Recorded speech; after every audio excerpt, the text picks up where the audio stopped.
This is Pitcher, a ghost town in the northeastern corner of Oklahoma.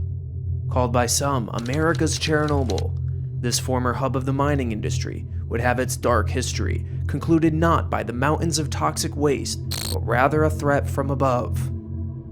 On May 10th, 2008, a violent EF4 tornado would rip through Pitcher as a part of its 76-mile path. By its end, it would claim the lives of 21, injure hundreds, and bring devastation to several communities in Oklahoma and Missouri, including the disincorporation of Pitcher altogether. For being impactful as this tornado was, it ultimately has been seemingly lost to history.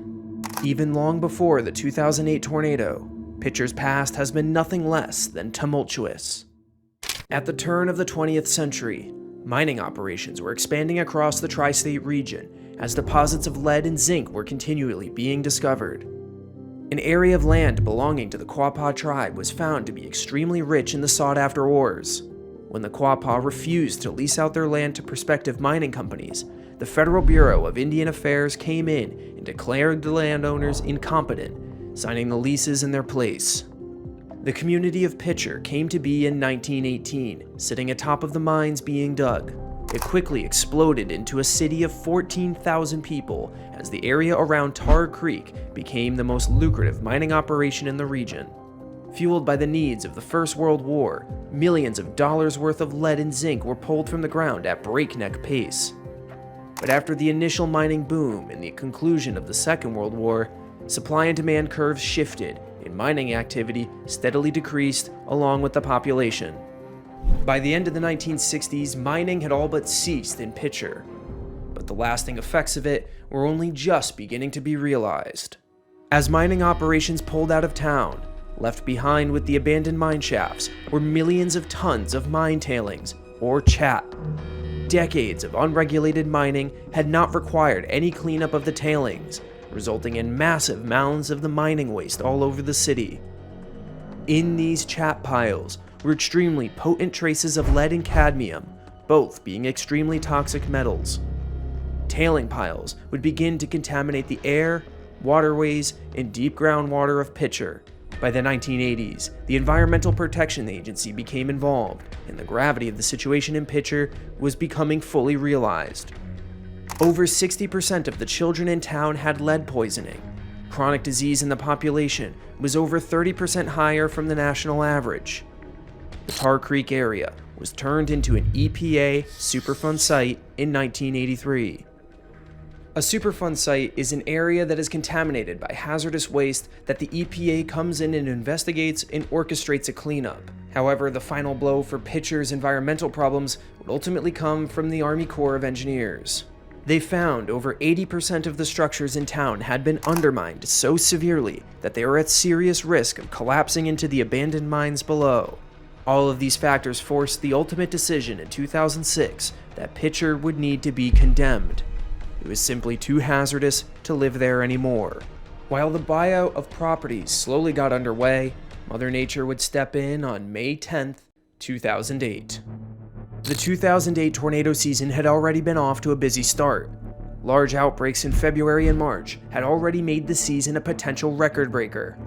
That trend would continue into May, where leading up to the 10th, an active pattern had already wreaked havoc across the southern plains and southeast.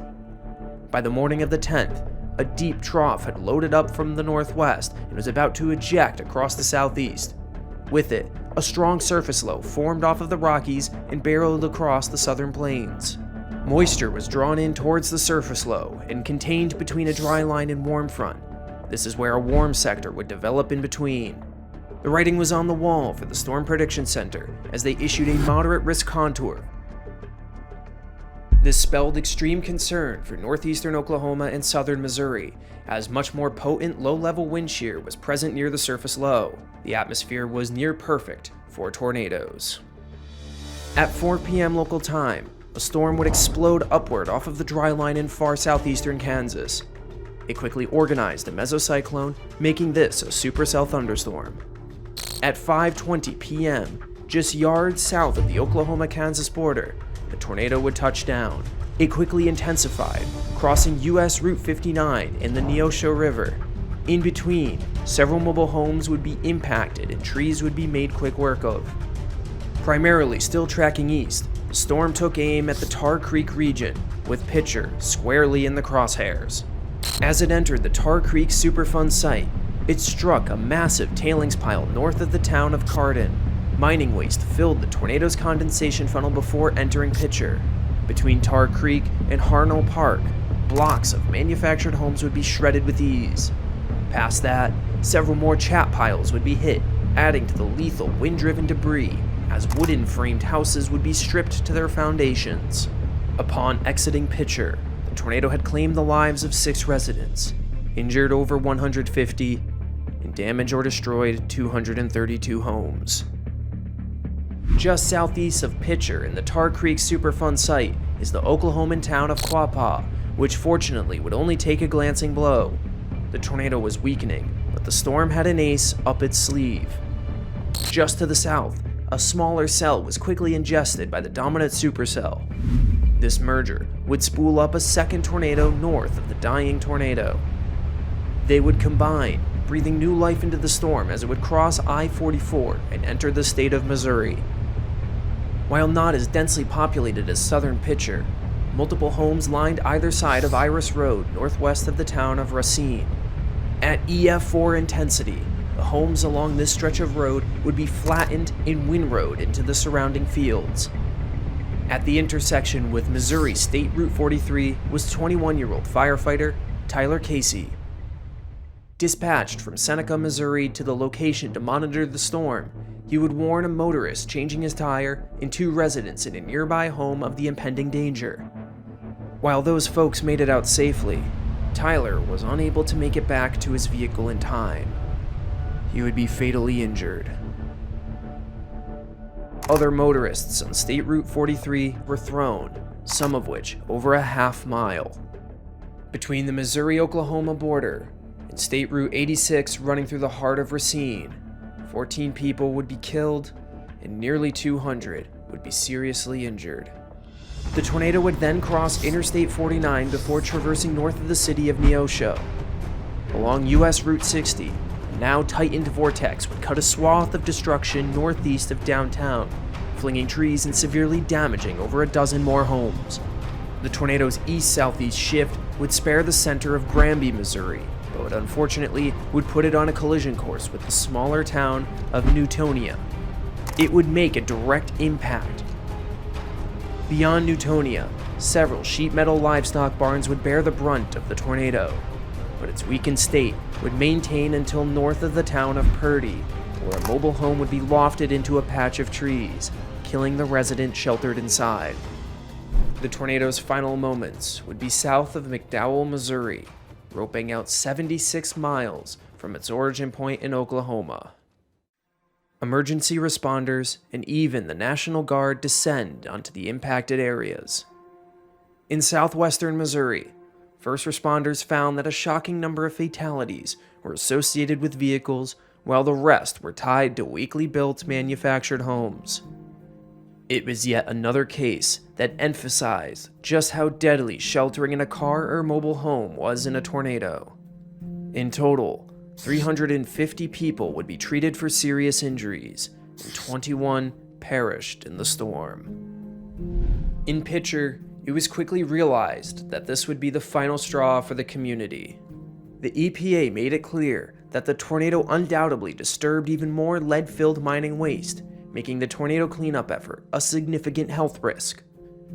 While residents picked up what they could, surveyors pored over the damage left behind.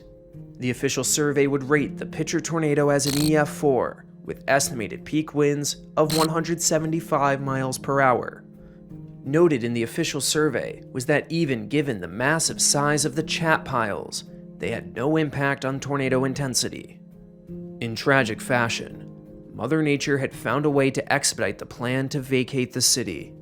The government would quickly cut the remaining checks for residents to relocate and find a new place to call home. The city's municipalities ended its operations on September 1st, 2009. Pitcher, Oklahoma, was no more. In a full circle moment, the Quapaw tribe would be the ones that looked to restore and clean up the lands around Tar Creek.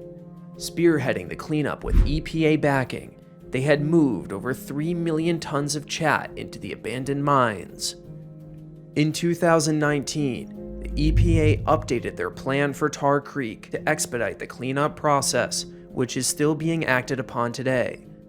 As of 2024, Pitcher is a modern-day ghost town.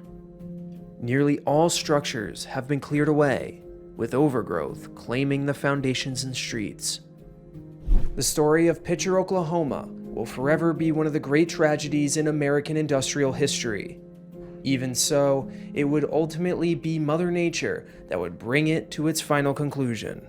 Until next time, stay safe out there when it comes to severe weather.